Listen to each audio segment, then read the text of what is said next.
Ouais, salut les amis, salut tout le monde. Pour tous ceux qui ne me connaissent pas, c'est la société Aimé Lapin. Et mon nom même c'est Monsino Aimé, le directeur de la société Aimé Lapin.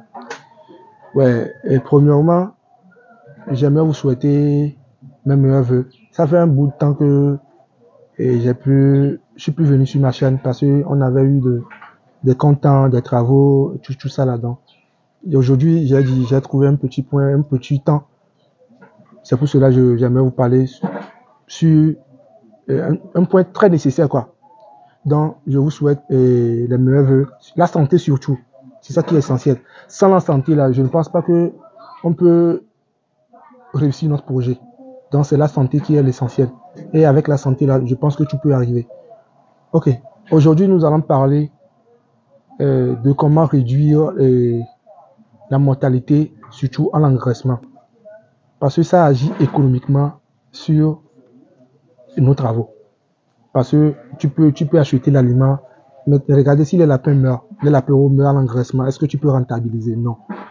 Donc, quel système nous devons utiliser ou bien avec mon propre expérience là, ce que j'ai vécu dans ça et ce que j'ai fait pour réduire les taux de mortalité, c'est ça que j'aimerais partager avec vous aujourd'hui.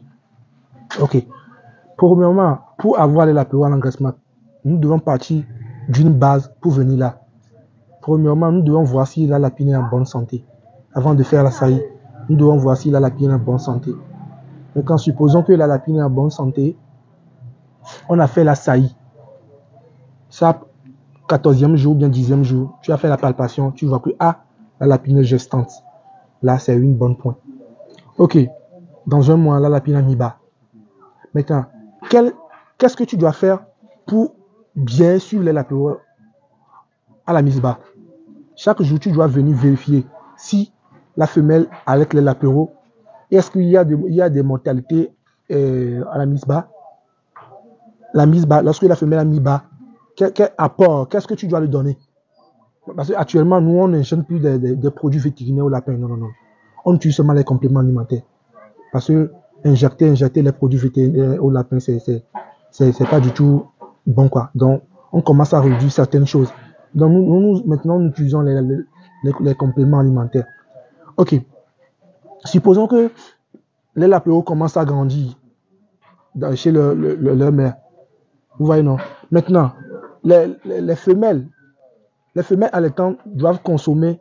Bon, d'habitude, chez moi, on dit on doit nourrir les lapins à volonté, quoi. Si on parle de la volonté, c'est-à-dire, si tu mets l'aliment, si ça finit, tu dois mettre encore. C'est-à-dire de nourrir les lapins à volonté. Surtout les lapines allaitantes. Maintenant, supposons que les lapéros, ils ont déjà. Les lapéros commencent à manger chez leur mère à partir du 20e jour. Ils commencent à manger peu à peu. Mais à partir du 25e jour, c'est en ce moment qu'ils consomment bien. Bon, comme nous on avait importé deux types de. On avait importé les lapins depuis la France, bon, chez M. Aziz. Et à partir du 25e jour, on donne l'aliment péri-sevrage. Vous voyez, non? Si on donne l'aliment péri-sevrage, ça veut dire que les femelles doivent manger l'aliment péri-sevrage et les lapins aussi doivent manger aussi l'aliment péri-sevrage parce qu'en ce moment-là, ils consomment déjà à manger, à consommer. Vous voyez, non?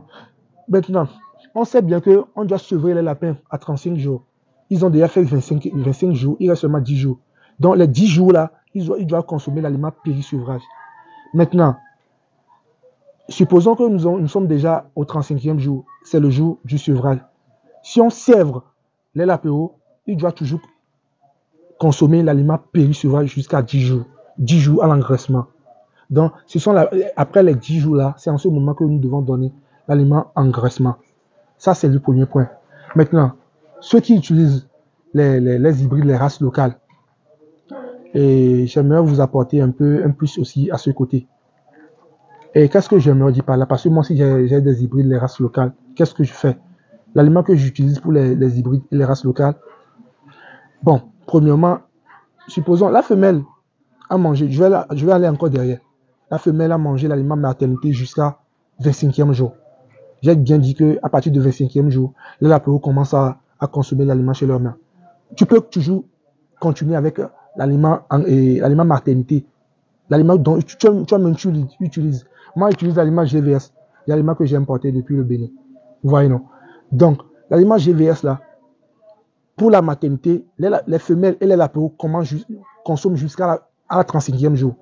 Maintenant, si je sèvre les lapéros, je continue toujours à leur donner l'aliment maternité. Parce que je ne peux pas changer immédiatement l'aliment maternité à l'aliment d'engraissement. Vous voyez, non? Donc, je continue toujours à l'aliment maternité 10 jours. Vous voyez, non? Je continue toujours à leur donner l'aliment maternité 10 jours à l'engraissement. Maintenant, à partir du 11e jour, c'est en ce moment que je commence à faire l'arrêt de 4 quarts. Peut-être certains n'ont jamais écouté l'arrêt de 4 quarts. L'arrêt de 4 quarts, ça veut dire quoi? Premièrement, à partir du 11e jour, tu donnes toujours 75% de l'aliment maternité. Tu vois, non? 75% de l'aliment maternité et 25% de l'aliment engraissement. Vous voyez, non? Maintenant, le deuxième jour, on va faire 50-50.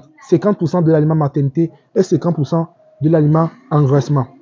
Troisième jour, 25% de l'aliment maternité et 75% de l'aliment engraissement. Et le dernier jour, parce que l'arrêt des 4 cas, c'est 4 jours qu'on le fait. Et le dernier jour, je pense qu'on est toujours sur l'aliment engraissement. Et mon ami, je pense que tu n'auras pas de mortalité. Mais il faut bien retenir ça. Je n'ai pas dit ça avant, il faut bien retenir ça. Les lapins ne maîtrisent pas encore leur ingéré. C'est pour cela, si vous voulez sevrer les lapéros, il faut toujours les peser.